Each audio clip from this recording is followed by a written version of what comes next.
talk about spaghetti. Tell us about your recipe. All right, I made my own bed and I made a comment, and people have been asking ever since. We've just been so busy. So here it is. This is how you do it. And by the way, part of this was lifted from Goodfellas. I had three sources of spaghetti making that I admired. One was mine, one was my wife's mother, and the other one was listening to Goodfellas. You know how they're making their spaghetti in jail. So this is how you do it. And by the way, at no time do you cook the living crap out of it. At no time do you allow it to come to a rolling boil. And the quality of the ingredients you use will dictate how good your sauce is. It's that simple. What you do is you start with a pan, a big saucepan, you know, like a steep-sided saucepan. If I was going to guess, if I put my pinky down on the bottom of the saucepan and filled up to my middle knuckle on my pinky with quality olive oil, that's a lot of olive oil, but that's how it's done. So what you do is you then chop up a Vidalia, you know, the yellow onions, not the white ones. And you could use white or red, but if you use the yellow ones, you get a big yellow onion, you dice it up and you throw it into the oil, which you now have heating. At no time do you let it go to a rolling boil. You're always adjusting it so that it's right at heat, but it doesn't go over. For those who don't know, the smoke point of olive oil is very low. If you hit the smoke point, then you lose your flavor and some of the magical qualities of that olive oil. And if you're using a good quality, you really don't want to do that. So you get your onions in. Then you take 2 full heads of garlic. And the quality of that garlic is basically going to dictate how attractive the sauce is. If you can get a good hard neck garlic from like Michigan or something that's just been harvested, it'll make all the difference in the world. You take all those heads and you dice it down so that it's small, little, almost mince, not quite. And you throw that in the oil. So now what you have is a crap load of oil in the bottom of a pan, slowly cooking onions and garlic, and that is your flavor delivery system.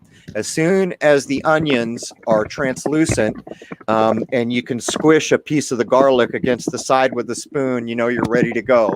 At that point, what you do is a good quality tomato sauce or sauce that you make from tomatoes, and you put it in.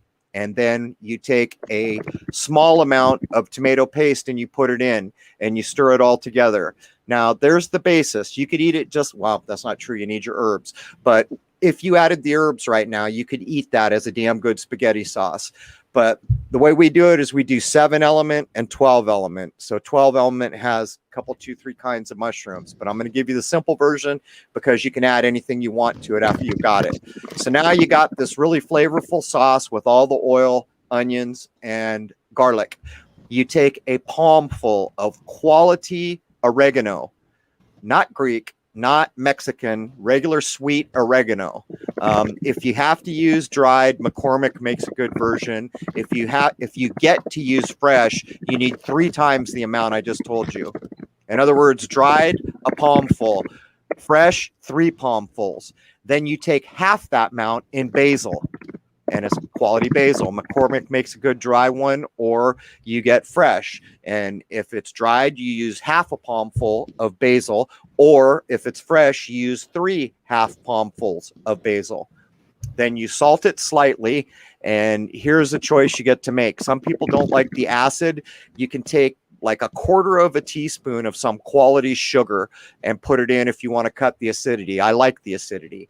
Now here's the rest of it. You take about 2 small squirts of Tabasco, the older the better, and you get Worcestershire sauce, and you do a tablespoon of that. If you're a vegetarian, do not use the Worcestershire, but it does taste a lot different.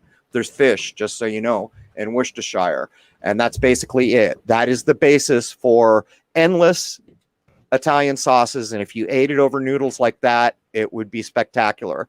If you want to go ahead and do mushrooms or other things, even spinach or things, you could do it. But it's simple, but it's effective.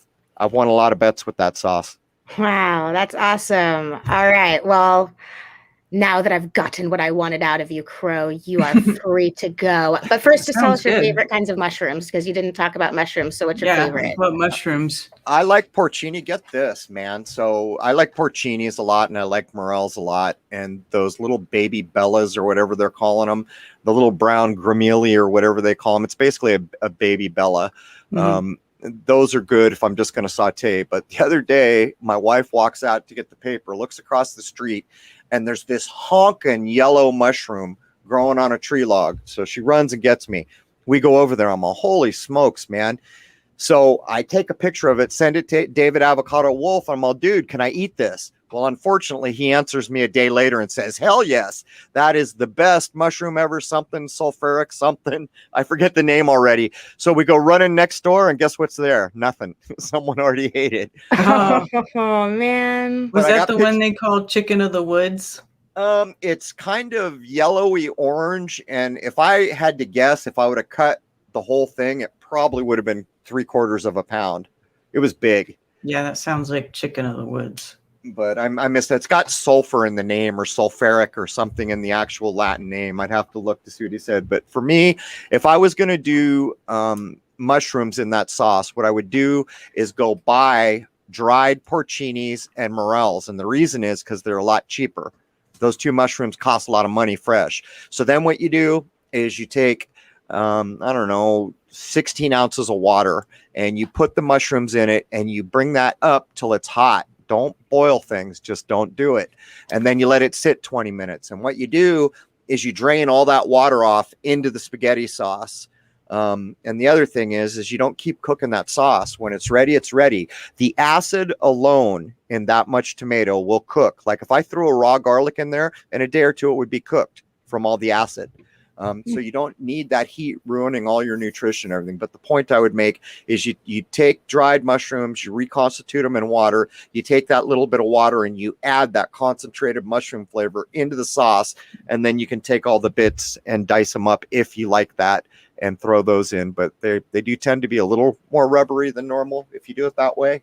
But there it is. Anyhow, I got to get 326 finished. So good to see you, Karen. Okay, hello, you too. Hello and goodbye, everyone in the chat. Yes. Real quick, Sulfur Shelf is chicken of the woods.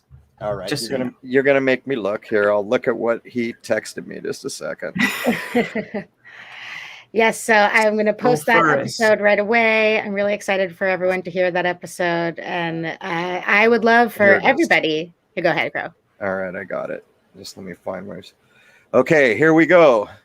He's all edible and excellent a day late. And then he says, Latoporus sulfureus. Yep, that's it. That's it.